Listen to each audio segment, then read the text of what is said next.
someone who never complained. In the emails I received that were passed on to me, the word gentle was the word that kept coming up over and over and over. The kindest, gentlest soul. With her gentle personality, she could win people over in an instant. A gentle, caring person who had such a wonderful way of dealing with people. It's clear her friends held her in such high esteem. And it's a testament to her that she had an ability to make new friends quickly, would never hesitate to do so, and fostered long-lasting friendships with so many people through her life. Her friends called her a true friend, someone who always put others first, non-judgmental, wise, selfless, and if it's even a word, egoless. One of those kinds of people that even though you hadn't seen her for a while, made it feel like it had just been yesterday when you last spoke. She was able to pick up where you just left off.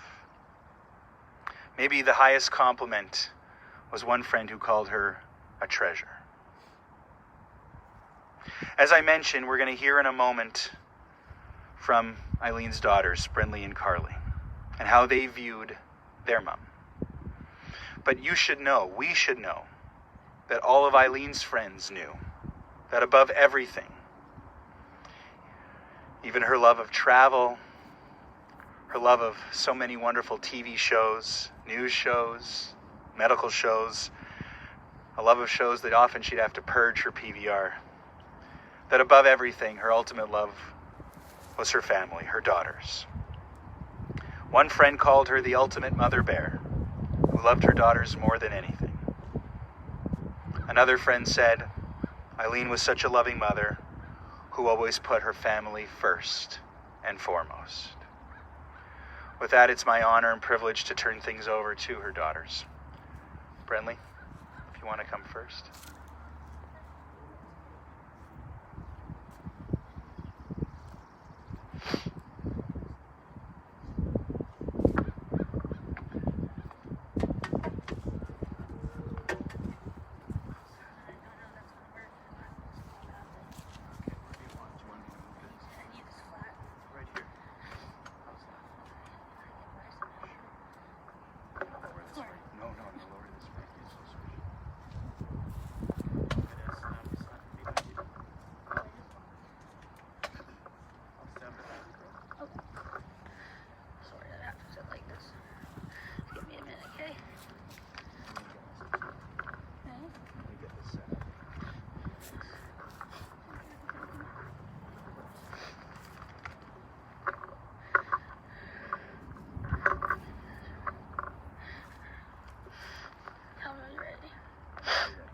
I didn't really know how to write this, how long it should be, but I knew I wanted it to come from my heart. My mom, Eileen Shragge, was the bravest, strongest, most caring person in this world. When I was little, I would hold on to my mommy's legs and arms because I was so shy and so scared. My mom never complained or got mad. Even when my mom got sick with cancer and during her last months, weeks and days, I could tell she was in pain, but she never complained. My mom sacrificed so much in her life for her 3 daughters. I will always be forever grateful for her putting her daughters first. My mom had to make some of the hardest decisions for her children and herself. I admire her for her strength and bravery. We were blessed to have my mom at home during her most ill time for the last 4 weeks. We will never take for granted. Cancer is terrible, though. It's the worst thing in this world. During these last weeks, I would hold my mother's hand and sing over and over, "You are my sunshine." Sadly enough, my sunshine, my mom was taken away from me and Carly, though. My sunshine was taken away. I will always treasure the memories throughout my life that I had with my mom. I will always treasure the memories throughout my life that I had with my mom. The most beautiful memory, the most beautiful mother I could ever ask for. Hold on, that was all mixed up. I will always treasure the memories throughout my life that I had with the most beautiful mother I could ever ask for. I know know Mommy is no longer in pain. I know when she entered into heaven, my big sister Marty was standing there with her arms open, and they were so happy to be together again. Some of the last 2 weeks' dearest memories I had hold with my mom are watching Wheel of Fortune, playing cards, solitaire, and gym rummy. I will hold these memories close to my heart forever. My mom couldn't have stayed at home the last 4 weeks without my best little sister in the world, Carly. Carly kept on going, even when times were the hardest. She definitely takes after her mother. Carly, thank you with all my heart for being there for our mother till the very last second. You're the strongest and bravest little sister I could ever ask for. I will always love you. To my brother-in-law, Alex, you have kept me and Carly staying strong and loving us and keeping Mom, Carly, and I, and of course himself together. I couldn't ask for a more caring, loving, compassionate brother as you. Without you, Alex, I don't know how Carly and I would survive. I'm grateful for the wonderful family and friends who have stood by my mom's side until the end. You know who you are, and you will always be very special to me. Mommy, it's not going to be easy living without you, and I will miss you more than you could ever. No, but I know you're an angel in heaven watching over us now. You will always hold a special place in my heart, and I know one day we will meet again. I love you more than anyone in this world. Your daughter, Bradley.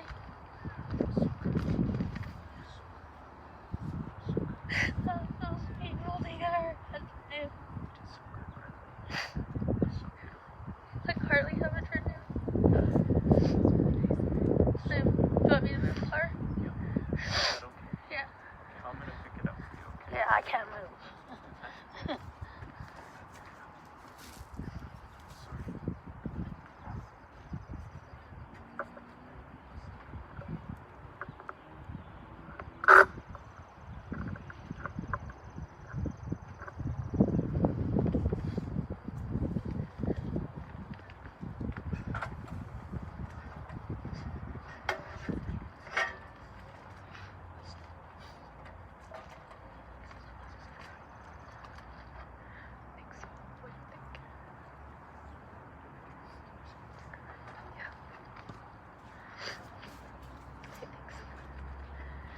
Mamashi. That was my nickname for my mom for as long as I can remember. I don't know when exactly I came up with it, the meaning of it, or why I started calling Mom this. I just did, and it fit for us. Mom was born in Edmonton, Alberta on September 5th, 1952. There are many stories about my mom as a young girl, but one that stands out to me was that she had many pen pals, some even with very prominent figures worldwide. She had written to Queen Elizabeth and Mrs. Kennedy when her son died. She also had written correspondence between herself and the Prime Minister of India, Nehru. She offered to exchange dolls with his daughters in return for him giving her a gift, and instead, he said he didn't do that and mailed her a wonderful handmade doll that still sits prominently in her living room today. I think this is why my sisters and I had pen pals later in life with celebrities like Mary-Kate and Ashley Olsen, Jodie Sweetin, Dave Coulier, and Bob Saget, basically the whole cast of Full House. Mom encouraged my sisters and I to take chances like this. She wanted us to open up to the world and connect. Mom moved to Winnipeg when she was 18 years old and entered into a Bachelor of Nursing program. Late in the program, she decided that nursing was not for her, as she didn't like seeing people in pain or putting them in a situation that may have caused them pain. So, Mom decided to go on a completely different path. After she had her 3 girls, she wanted to have some flexibility to spend as much time with us as possible, while still being able to work. She was always interested in sales and became part of the Tupperware world. Mom quickly became an executive Tupperware manager and continued on this path for 22 years. With this job came many perks, like vehicles and even trips, like the one she was awarded for being a top sales manager in 1998. It was a trip to Hawaii, her favorite place on earth. But even more importantly than all those perks, she developed many strong and lifelong friendships throughout her career, as Matt reflected on earlier. I'd like to speak a little bit about our relationship. Growing up, Mom drove me to school every day and even picked me up at lunchtime to bring me home and then back because I was too anxious to stay there over the lunch hour. She was then there at 3:30 on the dot to pick me up again to take me home for the day. I was a very quiet and anxious child, and at the end of the day, by doing all this, she knew it would ease my anxiety, even though she would have to rearrange her whole day around me. Fast forward to junior high and high school, where, for the most part, I was still the quiet and anxious grade schooler, but was slowly coming out of my shell. Suddenly, I wasn't the meek child that I had been anymore, and I definitely found myself in some more troublesome moments. One of those troublesome moments that I got myself into was when I was about 15 years old. I had gone out with some friends and had a little too much to drink. My friend's boyfriend ended up carrying me home over his shoulder and knocking on the door very late at night. At the time, I was the only one still living at home, just Mom and I. We were in a condo, and in each unit there was a small landing at the door and a full flight of stairs up.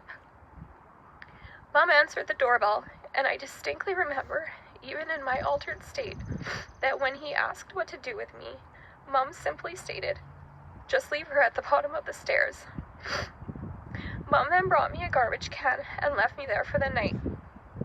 Mom and I never spoke of what had happened that night. She trusted that I had learned my lesson and that I would find my way, and she was right. Mom stepped up to the plate many times during my high school years, but one that stands out to me is that she volunteered to be the parent co-chair of my grade 12 grad. And even after working so hard to put a fantastic event on for us, her kid, me, made it even more difficult by making her drive all the way home during the event to pick up my ID because I had forgotten it and I wanted to party. I was now fully out of my shell, and she was probably ready to shove me back in by this point in our lives. Moving on to my first heartache and breakup. I spent many hours and days throughout the summer of 2006 crying in Mom's bed, saying that no one will ever love me and that I would end up alone. She repeatedly, and I do mean repeatedly, reassured me that this would not be the case.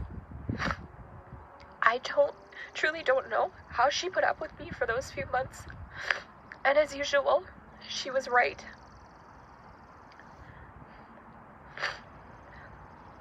Not only did I find someone who loves me, but also loves Bradley and Mom with his whole heart. Later in the spring of 2006, I had my interview for physio school. I was so anxious, so Mom drove me to the school and waited in her car until I was done. I remember telling her that I didn't think it went well. As always, Mom reassured me, encouraged me, and thought otherwise. She even treated me to a Dairy Queen blizzard to get my mind off things. That summer, while I was in Vancouver, an important letter came for me from the College of Physiotherapists stating whether or not I had gotten into the program. Mom always respected my privacy and asked if I wanted her to open it. I nervously gave her the okay, and I think she was even more proud and elated that I got into the program than I was. Oh, Mamashi. She never let me guess if she was proud of me. She always expressed it fully for anything I did and let me bask in it. Throughout my undergrad and physio school, Mom spent countless hours helping me study at the dining room table, write essays, and come up with tests for me, often staying up the entire night to help me calm down and prepare. There is absolutely no way that I would have made it through those years of school without her by my side. I never had anyone believe in me as much as she did. Mom was gracious. She was the most appreciative person I've ever met, for even the tiniest thing someone would do for her. She taught me that there are no small favors and that everyone deserves the respect of kindness for their actions. I know my mom appreciates every single one of you here or watching today. Mom was funny, not like one of those people who had to remind you they were funny every 30 seconds, but one that calmly listened to everything going on around her, waited for her moment, and then knocked a grand slam out of the park, leaving everyone's jaws on the table. That was my mamashi. Mom was always a private person. She held things close to her and never complained. Over the past couple of months, I really tried to get my mom to open up to me. I had a little game that I started with her. I would say, "Mom, how are you feeling?" Her response would often be fine or okay. She knew that I didn't fully trust this response and that she was holding back. Next, I would turn to her and say, "Truth, how are you really feeling?" Her response may have differed slightly from the original one with a, "I'm just a little tired." My last attempt to really know Mom was to say, "Real truth." That one seemed to work, and she would typically finally open up then and tell me how she was really feeling. I felt like, especially over the past couple of weeks, that Mom and I were able to have conversations that we had never had before, and she was finally opening up her heart up to me after all these years. These are conversations that I will never forget, and I'm grateful that she felt she could finally open up. All she wanted was more time with her girls. My mom was kind, loving, selfless, and truly saw the best in people. She loved her 3 daughters more than anything and went through some trying times and challenges with each of us. She was always there to listen and never to judge or criticize. Some parents want to hold you in and keep you sheltered and protected at all times, but my mom let me spread my wings and forge my own way. Mamashi never coddled me, and for that I am truly grateful. I feel that she is the reason that I am as strong and independent as I am today. On Friday night, only hours after she had passed, I found myself fiddling on my phone, and for some reason, I typed the word mamashi into my browser, and what appeared was a Hebrew meaning for a word that I didn't even know was Hebrew, meaning real, true, substantial, significant. I knew there must have been a reason I had been calling her that for so long, just like Mom was many, many times with me. Now it was my turn to be right. Mamashi, I will miss you more than any words can express. I know you know this. I know you know how much your girls love you. And I want you to know we will always take care of each other for you. From your baby girl, I love you.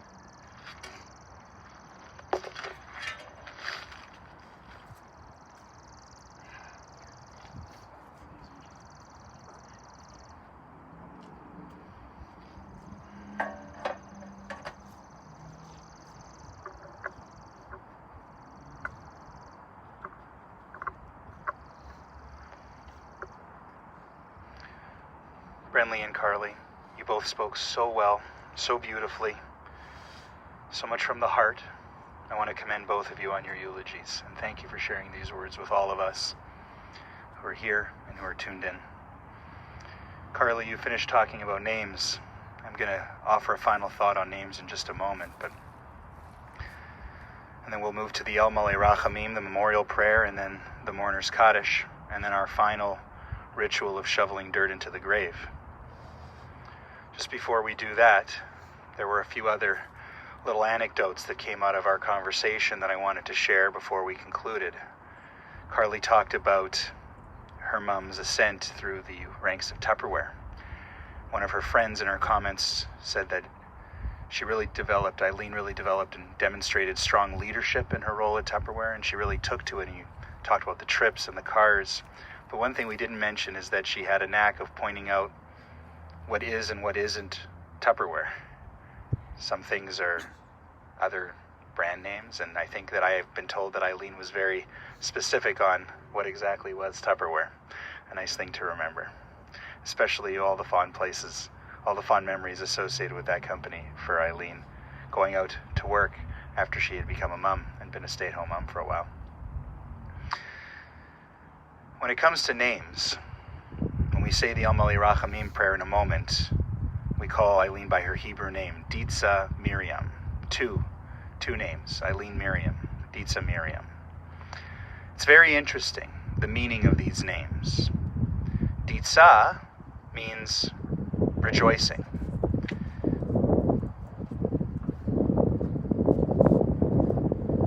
It's one of the words that we find in the Sheva Brachot, the blessings at a Jewish wedding, rejoicing.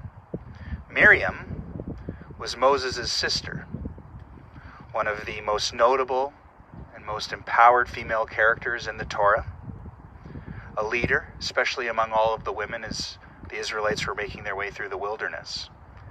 But the name Miriam actually translates to a sea of bitterness. And certainly in Eileen's life there was much pain, even from childhood and until now. But how interesting that in her name, Ditza comes before Miriam. She always put others before herself, whether it was friends or family. As you've heard, she never complained. She always put the rejoicing, the Ditza, before Miriam, the sea of bitterness.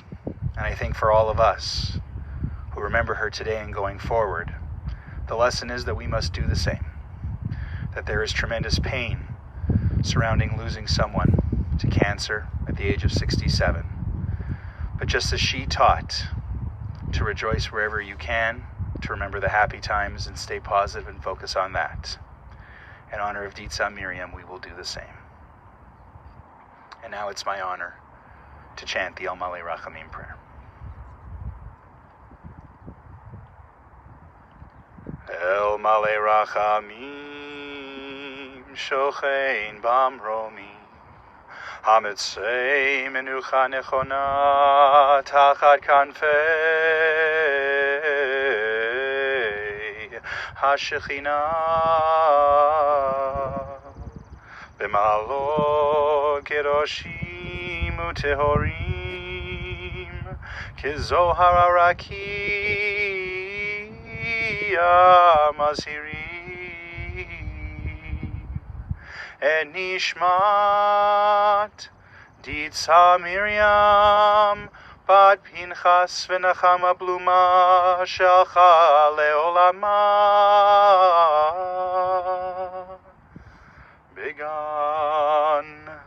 began edente menuchata anabal harachamim Hastirea beseter kenafecha leolamim Utzror bitzror achayim et nishmata Adonai hu nachalata V'tanuach b'shalom al mishkava v'nomar Amen. Exalted, compassionate God, Grant infinite rest in your sheltering presence among the holy and the pure to the soul of Ilene Shragge, Ditsa Miriam Bat Pinchas Benachama Bluma, the daughter of Phineas, Penny, and Betty, who has gone to her eternal home. Merciful One, we ask that our loved one find perfect peace in your eternal embrace. May her soul be bound up in the bond of life. May she rest in peace. And let us say, Amen. In a moment, I'll invite mourners and those who want to join us in reciting the Mourner's Kaddish, which sanctifies God's name and honors Ilene's memory. And then we have our final ritual, which is to shovel dirt into the grave. This is a mitzvah, a commandment, but also a righteous act, a selfless act we do without hope of any reward. It's our way in Jewish tradition of caring for our loved ones until the very end, because we believe strongly that our loved ones deserve to be buried by our own hands. Kind, knowing, though they may be sorrowful hands, but hands that once held their hands. It's a very difficult thing, but it's an act born of love and compassion for someone who meant so much to many people. I'll invite Carly and Brenley and Lynn and others here to lead us. In these strange times of the pandemic, we have sanitized our shovels. We encourage people to use gloves. If you don't have gloves, we have some gloves over here. We have shovels on both sides. We have a small pail on this backside too with a small shovel in case either of these shovels are too hard or too difficult to manage and still people who are here want to participate. You'll see many different customs when it comes to shoveling in Jewish cemeteries all over the world. Most people pour 3 shovelfuls of dirt, while some people use the front of the shovel, some people use the back. Some people pass the shovel to the next person, some people return it to the earth as if they're reluctant to pass the burden on to the next person. It's custom, so whatever you're familiar with and whatever resonates with you and has meaning is what you should embrace for those of you who are going to perform this ritual. Also in these strange times, we cannot have a proper Shiva where people can come and pay their respects to Ilene and comfort the mourners. But that doesn't mean that those of you who are tuned in and those of you who are here can't still join your hearts together with those who are mourning to give them comfort and strength and hopefully in time healing and peace. Reach out with an email or a phone call or even a text message. Share a memory, share a story, and let them know the impact Ilene had on you and your life, what she meant to you. I know that this is all part of the healing process, and even though we can't have a proper Shiva over this first very difficult week after Ilene's passing, I know her family would very much appreciate it. Also to her family, I offer these words, Hamakom yinachem etchem b'toch sha'ar avelei Tzion v'Yerushalayim. May you be comforted and consoled. May God comfort and console you among all those who are in mourning and among all those who have ever been in mourning in our community. With Job, earlier today with the family, I said, Adonai natan v'Adonai lakach yehi shem Adonai mevarach. God gives, God takes, and through it all, we bless the name of God.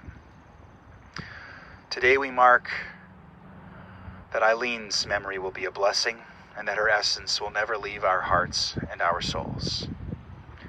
We turn now to the Mourner's Kaddish.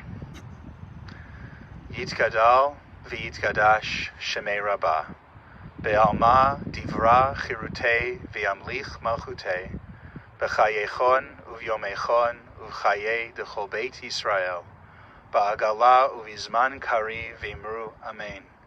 Yehei shmei Rabbah mevorach le'alam u'lalmei almaya. Yitbarach v'yishtabach v'yitpa'ar v'yitromam v'yitnaseh v'yithadar v'yitaleh v'yithalal shemei dekudsha berichu le'ela min kol birchata v'shirata tushbechata v'nechemata da'amiran be'alma v'imru amen. Yehei shlama rabba min shemaya v'chayim aleinu ve'al kol Yisrael v'imru amen. Oseh shalom bimromav, hu yaseh shalom, aleinu ve'al kol Yisrael v'imru amen. May the one who creates peace and harmony on high Bring peace and harmony to us, to all Israel, and to all of humanity. And again, let us all say, Amen.